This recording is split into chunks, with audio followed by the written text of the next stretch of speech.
Spanish wrap, very lower body dominant.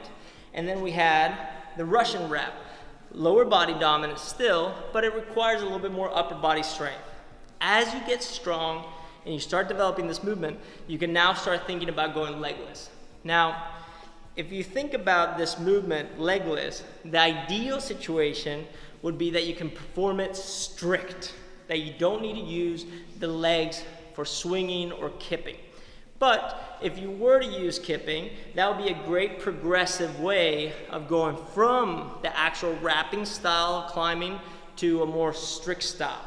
And for the kip, you can use a very basic kip, which would be a swing, the same way you would perform on a ball. You would place your hands over your head, you would hang, and you would just, with the body straight, kip. That swing back and forth is the same motion you would use on a bar for kipping pull-ups. Once you have that, you can use the snap the same way you snap on the bar to get your chin over your hands. So you would go swing, kip. And that way you would learn how to do a kipping pull-up on the rope. Once your chin is above your hands, that's when you have an opportunity to take a step.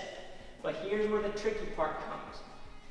As I start, because my hands are very close together, and I perform the kip, and my arms come apart. And now I'm dealing with this problem. I have to kip with one arm over my head and one arm down. This is like performing a one-arm kipping pull-up. That is hard, and it's going to eventually burn your grip out. So what you can do is, when you do the kip, is perform smaller steps, until you build the upper body strength, and now you can start kipping longer ranges of motion. What is beneficial about the rope climb with the kip is that you have this unilateral loading, and this unilateral loading actually carries over to many things such as locomotion, basic walking and running, which is something that you will benefit from in other areas of your fitness. But in terms of just getting up over the rope, style of long distance is something that comes a little later for the kip. We want to start with a smaller step.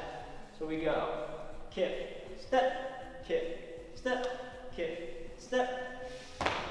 And on the way down, of course, you would have to reverse it with small steps. So this one would be very upper body challenging.